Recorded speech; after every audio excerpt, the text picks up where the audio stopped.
Good morning, students. Welcome to Political Science class 6. Today we are going to study the remaining part of the lesson. What is government? What is government എന്ന ചാപ്റ്ററിലെ levels of government ആണ് നമ്മൾ കഴിഞ്ഞ ക്ലാസ്സിൽ പഠിച്ചത്. എത്ര levels of government ഉണ്ട്? 3 levels ഉണ്ട് അല്ലേ? ഏതൊക്കെയാണ്? Local level, state level and national level. നിങ്ങൾ വായിച്ച് നന്നായിട്ട് പഠിച്ചോ ഇത്രാം ഭാഗം? ഇന്ന് നമ്മൾ പഠിക്കാൻ പോകുന്നത് ഡെമോക്രാറ്റിക് ഗവൺമെന്റ്സിനെ കുറിച്ചാണ് നമ്മൾ പഠിക്കാൻ പോകുന്നത്. ഓക്കെ, അപ്പോൾ എല്ലാവരും ശ്രദ്ധിച്ചിരിക്കുക. Democratic governments. India is a democracy. This achievement is the result of a long and eventful struggle of the Indian people. അപ്പോൾ നമ്മുടെ ഇന്ത്യ എന്ന് പറയുന്നത് ഒരു ജനാധിപത്യ രാജ്യമാണ്. ഓക്കെ, അപ്പോൾ ഡെമോക്രസി എന്ന് പറഞ്ഞാൽ ജനാധിപത്യമാണ്. എങ്ങനെയാണ് നമ്മുടെ ഇന്ത്യ ഒരു ജനാധിപത്യ രാജ്യമാകുന്നത്? There are other places in the world where people have also struggled to have democracies. അപ്പം ഇവിടെയുള്ള ആൾക്കാരുടെ സ്ട്രഗിളിൻ്റെ ഫലമായിട്ടാണ് നമ്മൾ ജനാധിപത്യ രാജ്യമായതല്ലേ. എന്നാൽ ഇതേപോലെ പല രാജ്യത്തും ഡെമോക്രസിക്ക് വേണ്ടി സ്ട്രഗിള് ചെയ്തിട്ടുണ്ട്. You now know that the main feature of a democracy is that the people have the power to elect their leaders. അപ്പം ഒരു ജനാധിപത്യ രാജ്യത്തിൻ്റെ മെയിൻ ഫീച്ചർ എന്ന് പറയുന്നത് ഇവിടുത്തെ ആൾക്കാർ ഇവിടുത്തെ ലീഡേഴ്സിനെ സെലക്ട് ചെയ്യുവാനുള്ള പവറുണ്ട്. എങ്ങനെയാണ് അവർ ലീഡേഴ്സിനെ തിരഞ്ഞെടുക്കുന്നത്? ഇലക്ഷനിലൂടെയാണ് തിരഞ്ഞെടുക്കുന്നത്. So in essence A democracy is ruled by the people. The basic idea is that people rule themselves by participating in the making of these rules.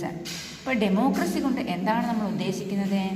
ജനങ്ങൾ തിരഞ്ഞെടുക്കുന്ന ജനപ്രതിനിധികളാണ് ആ രാജ്യത്തിന് വേണ്ടിയുള്ള റൂൾസും റെഗുലേഷനും ഒക്കെ കൊണ്ടുവന്ന് ആ രാജ്യം ഭരിക്കുന്നത്. Now here in the world how governments willing shared power. All over Europe and USA, women and the poor have had to fight for participation in government. Okay, അപ്പോൾ ലോകത്ത് ഒരു സ്ഥലങ്ങളിലും ഗവൺമെൻറ് അവരുടെ പവർ വില്ലിംഗ് ആയിട്ട് അവർക്ക് സമ്മതത്തോടെ share ചെയ്യത്തില്ല. അതായത് യൂറോപ്പിലും USA-യിലും ഉള്ള സ്ത്രീകളും പാവപ്പെട്ടവരുമൊക്കെ ഈ ഗവൺമെൻറ്റിൽ ഒരു അംഗമാകുവാനായിട്ട് അല്ലെങ്കിൽ വോട്ട് ചെയ്യാൻ വേണ്ടിയിട്ട് ഫൈറ്റ് ചെയ്തിട്ടുണ്ട്. Okay, Women's struggle to vote got strengthened during the First World War. This movement is called the Women's Struggle Movement, as the term suffrage usually means right to vote. അപ്പോൾ സ്ത്രീകൾക്ക് vote ചെയ്യാനുള്ള അവകാശത്തിന് വേണ്ടി struggle നടന്നിട്ടുണ്ട് അല്ലേ. അത് കൂടുതലും നടന്ന എപ്പോഴാണ്? ഫസ്റ്റ് വേൾഡ് വാറിൻ്റെ ടൈമിലാണ് അത് ശക്തി ആർജിച്ചത്. ഈ ഒരു മൂവ്മെൻറ്റിൻ്റെ പേരാണ് വുമൻസ് സ്ട്രഗിൾ മൂവ്മെൻറ്റ് എന്ന് പറയുന്നത്. During the war many men were away fighting and because of this woman were called upon to do work that was earlier considered men's work. അപ്പോൾ ഈ ഫസ്റ്റ് വേൾഡ് വാറിൻ്റെ ടൈമിലാണ് കൂടുതലായിട്ടും ഈ സ്ട്രഗിൾ ഉണ്ടായത് അല്ലേ. എന്തുകൊണ്ടാണ് ഈ ഒരു ടൈം തന്നെ അവർ ചൂസ് ചെയ്തത്? അതായത് ഫസ്റ്റ് വേൾഡ് വാറിൻ്റെ ടൈമിൽ പുരുഷന്മാരൊക്കെ യുദ്ധത്തിന് പോയി അല്ലേ. ഓക്കെ, അപ്പം many woman begin organising and managing different kinds of work. When people so this they began to wonder why they had created so many unfair stereotypes about women and what they were capable of doing. So women began to be seen as being equally capable of making decisions. Okay, അപ്പം ഈ world വാറിൻ്റെ ടൈമിൽ പുരുഷന്മാരൊക്കെ യുദ്ധത്തിന് പോയില്ലേ. അപ്പോൾ വീട് നോക്കേണ്ട ചുമതല സ്ത്രീകൾക്ക് വന്നു. അപ്പോൾ പുരുഷന്മാർ ചെയ്യേണ്ട ജോലികളൊക്കെ സ്ത്രീകൾക്ക് ചെയ്യേണ്ടി വന്നു. ഓക്കെ, അപ്പോൾ ഈ പുരുഷന്മാർക്ക് മാത്രമേ പുറത്ത് പോയി ജോലി ചെയ്യാൻ പറ്റത്തുള്ളൂ അല്ലേ. സ്ത്രീകൾക്ക് എപ്പോഴും വീട്ടുജോലിയാണ് എന്നൊരു അങ്ങനെ ഒരു സ്റ്റീരിയോ ടൈപ്പ് ആയിരുന്നു ഉണ്ടായിരുന്നത് അല്ലേ. നമ്മുടെയൊക്കെ മനസ്സിലുണ്ടായിരുന്ന അങ്ങനെയല്ലേ. അങ്ങനെ ഈ ജോലികളും സ്ത്രീകൾക്ക് ചെയ്യാൻ പറ്റുമെന്ന് ഫസ്റ്റ് വേൾഡ് വാറിൽ തെളിയിച്ചു. The suffragettes demands the right to vote for all women, and to get their demands heard they chained themselves to railing in public places. Many suffragettes were imprisoned and went on hunger strikes, and they had to be fed by force. American women got the right to vote in 1920, while women in the UK got to vote on the same terms as men some years later in 1928. Okay, അപ്പം ഈ struggle ചെയ്തുകൊണ്ടിരുന്ന ഈ സ്ത്രീകളൊക്കെ ഒരുപാട് കഷ്ടതയൊക്കെ അനുഭവിക്കേണ്ടി വന്നു. അവർ ജയിലിലൊക്കെ പിടിച്ചിട്ടു, അതുപോലെ മിക്ക ആളുകളും നിരാഹാരത്തിലൊക്കെ പങ്കെടുത്തു. അങ്ങനെ ഒരുപാട് സ്ട്രഗിൾസ് നേടി അല്ലേ, ഒരുപാട് സ്ട്രഗിൾ നടത്തിയതിൻ്റെ ഫലമായിട്ടാണ് അവർക്ക് വോട്ട് ചെയ്യാനായിട്ട് പറ്റിയത്. അങ്ങനെ അമേരിക്കൻ വുമൺ വോട്ട് ചെയ്യാനുള്ള റൈറ്റ് 1920 ലഭിച്ചു. എന്നാൽ യു കെയിലോ എന്നാൽ ലഭിച്ചത് 1928 യു കെയിൽ ലഭിച്ചത്. Democratic governments in our times are usually referred to as representative democracies. In representative democracies, people do not participate directly but instead choose their representatives through an election process.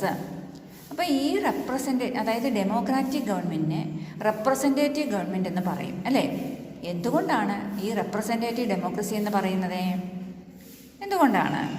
അതായത് ഈ representative ഡെമോക്രസിയിൽ ആൾക്കാർ direct ആയിട്ടാണ്, അതായത് ഒരിക്കലും rules and regulations നിർമ്മിക്കുന്നതിൽ പങ്കെടുക്കുന്നില്ല. Direct ആയിട്ട് അവരെന്താ ചെയ്യുന്നത്? അവരവരുടെ റെപ്രസെൻറ്റേറ്റീവ്സ് ഇലക്ഷനിലൂടെ അവർ ചൂസ് ചെയ്തിരിക്കുകയാണ് ചെയ്യുന്നത് അല്ലേ. ചൂസ് ചെയ്ത് ആണ് അവരെ തിരഞ്ഞെടുക്കുന്നത്. ഈ ലീഡേഴ്സാണ് these representative meet and make decisions for the entire population. These days a government cannot call itself democratic unless it allows what is known as universal adult franchise. This means that all adults in the country are allowed to vote. Okay, അപ്പോൾ ഈ ലീഡേഴ്സാണ് rules and regulations ഒക്കെ നടപ്പിലാക്കുന്നത്. അപ്പോൾ അവർ ഇൻഡയറക്റ്റായിട്ടാണ് ഇതിൽ പങ്കാളികളാകുന്നത്. അങ്ങനെയുള്ള ഡെമോക്രസിയാണ് representative democracy എന്ന് പറയുന്നത്. ഈ റെപ്രസെൻറ്റേറ്റീവ് ആണ് ഒരു ഗ്രൂപ്പായിട്ട് ഡിസിഷൻസൊക്കെ എടുക്കുന്നത്. ഓക്കെ, അതുപോലെ തന്നെ ദീസ് ഡേയ്സ് എ ഗവൺമെൻറ്, അതായത് ഒരിക്കലും ഒരു ഗവൺമെൻറ് ജനാധിപത്യമാവില്ല. എന്തുകൊണ്ടാണ്? യൂണിവേഴ്സൽ അഡൽട്ട് ഫ്രാഞ്ചൈസ് അവിടെ ഇല്ല എങ്കിൽ ഒരിക്കലും ഒരു ഗവൺമെൻറ് ജനാധിപത്യമാവുകയില്ല. യൂണിവേഴ്സൽ അഡൽട്ട് ഫ്രാഞ്ചൈസ് എന്ന് പറഞ്ഞാൽ എന്താണ്? അതായത് ഓൾ അഡൽട്ട്സ്, എല്ലാ അഡൽട്ട്സിനും, അതായത് 18 വയസ്സ് കഴിഞ്ഞ് എല്ലാവർക്കും വോട്ട് ചെയ്യുവാനുള്ള അവകാശമുണ്ട്. അതിനെയാണ് യൂണിവേഴ്സൽ അഡൽട്ട് ഫ്രാഞ്ചൈസ് എന്ന് പറയുന്നത്. ഓക്കെ, മനസ്സിലായോ? But it was not always like this.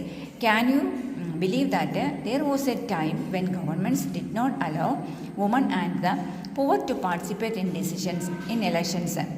പണ്ടൊക്കെ ഈ ഒരു ജനാധിപത്യ രാജ്യമായിരുന്നില്ലല്ലോ ഇന്ത്യ. കാരണം ഗവൺമെൻറ് സ്ത്രീകളെയും പാവപ്പെട്ടവരെയും ഇലക്ഷനിൽ പങ്കെടുക്കാനൊന്നും ഈ വോട്ട് ചെയ്യാനൊന്നും അനുവദിച്ചിരുന്നില്ല. അവർക്ക് വോട്ട് ചെയ്യുവാനുള്ള അവകാശമൊന്നും ഉണ്ടായിരുന്നില്ല. In their earliest forms, governments allowed only men who owned property and were educated to vote. അതായത് ആദ്യകാലങ്ങളിൽ ഗവൺമെൻറ് ആരെയാണ് അനുവദിച്ചിരുന്നത് വോട്ട് ചെയ്യാനായിട്ട്? പുരുഷന്മാരെയും അതുപോലെ സ്വത്തുള്ളവരെയും അതുപോലെ എഡ്യൂക്കേറ്റഡ് ആയിട്ടുള്ള ആളുകളെ മാത്രമായിരുന്നു ആദ്യകാലത്ത് വോട്ട് ചെയ്യാനായിട്ട് നിയമിച്ചിരുന്നത്. This mean that woman, the poor, the property less and the uneducated were not allowed to vote. The country was governed by the rules and regulations that these few men made. അതായത് പണ്ടുകാലത്ത് നമ്മുടെ രാജ്യത്തെ സ്ത്രീകൾക്കും പാവപ്പെട്ടവർക്കും സ്വത്തില്ലാത്തവർക്കും പഠിപ്പില്ലാത്തവർക്കും ഒന്നും vote ചെയ്യുവാനുള്ള അവകാശമില്ലായിരുന്നു. അതിനർത്ഥം നമ്മുടെ രാജ്യത്തെ റൂൾസ് ആൻഡ് റെഗുലേഷൻസ് തീരുമാനിക്കുന്നത് ഏതാനും ചില പുരുഷന്മാർ മാത്രമാണ്. In India before independence, only a small minority was allowed to vote, and they therefore come together to determine the fate of the majority. Several people, including Gandhiji, were shocked at the unfairness of this practice and demand that all adults have the right to vote. This is known as a universal adult franchise. ഇപ്പോൾ ഇന്ത്യയിൽ നമുക്ക് സ്വാതന്ത്ര്യം ലഭിക്കുന്നതിന് മുമ്പ് ഒരു കൂട്ടം ആൾക്കാർക്ക്, അതായത് ചെറിയൊരു ഗ്രൂപ്പിന്, അതായത് മൈനോറിറ്റിക്ക് മാത്രമേ കാര്യങ്ങളൊക്കെ തീരുമാനിക്കാനുള്ള അവകാശം ഉണ്ടായിരുന്നുള്ളൂ. എന്നാൽ നമ്മുടെ ഗാന്ധിജിക്ക് പോലും ഈ ഒരു അൺഫെയർനെസ് ഇഷ്ടമല്ലായിരുന്നു. എല്ലാവരെയും ഈക്വലായിട്ട് കാണുക എന്ന തോട്ടാണ് ഗാന്ധിജി മുന്നോട്ട് വെച്ചത്. അങ്ങനെയാണ് ഈ യൂണിവേഴ്സൽ അഡൽട്ട് ഫ്രാഞ്ചൈസ് ഉണ്ടായത്. എല്ലാവർക്കും വോട്ട് ചെയ്യാനുള്ള അവകാശം, അതായത് 18 വയസ്സ് കഴിഞ്ഞ എല്ലാ ആളുകൾക്കും വോട്ട് ചെയ്യാനുള്ള അവകാശം. അതിനെയാണ് യൂണിവേഴ്സൽ അഡൽട്ട് ഫ്രാഞ്ചൈസ് എന്ന് പറയുന്നത്. ഓക്കെ, മനസ്സിലായോ? Writing in the journal young India. ഇപ്പോൾ യങ് ഇന്ത്യയിൽ ഗാന്ധിജി എഴുതിയിട്ടുണ്ട്. എന്താണെന്ന് നോക്കിയേ, 1931 Gandhiji said, I cannot possibly bear the idea that a man who has got wealth would get the vote, but a man who has got character but no wealth or literacy should have no vote, or that a man who honestly works by the sweat of his brow day in and day out should not have the vote for the crime of being a poor man. അതായത് young ഇന്ത്യയിൽ ജേർണിയിൽ ഗാന്ധിജി എഴുതിയിരിക്കുന്ന കാര്യങ്ങൾ എന്താണ്? ഒരിക്കലും സമ്പന്നനായിട്ട് പുരുഷന്മാർക്ക് മാത്രം vote ചെയ്യുവാനുള്ളതല്ല, vote അവർക്ക് മാത്രമുള്ളതല്ല, അത് വളരെ മോശമായ ഒന്നാണ് അല്ലേ. വോട്ട് ചെയ്യാനുള്ള അവകാശം സ്വത്തിൻ്റെയോ പഠിപ്പിൻ്റെയോ ഒന്നും ബേസിലായിരിക്കരുത് അല്ലേ. ഹോണസ്റ്റ് ആയിട്ടുള്ള, അതായത് എത്ര കഠിനാധ്വാനം ചെയ്യുന്നവർ ആളുകൾക്കും വോട്ട് ചെയ്യാനുള്ള അവകാശം കൊടുക്കണം. പാപങ്ങളായി ജനിച്ചു എന്നുകൊണ്ട് അവർക്ക് വോട്ട് നിഷേധിക്കാൻ പാടില്ല എന്നാണ് ഗാന്ധിജി പറഞ്ഞിരിക്കുന്നത്. ഓക്കെ, അപ്പോൾ ഇത്ര നിങ്ങൾക്ക് മനസ്സിലായില്ലേ? ഇതെല്ലാം നിങ്ങൾ വായിച്ച് പഠിക്കുക. ഓക്കെ.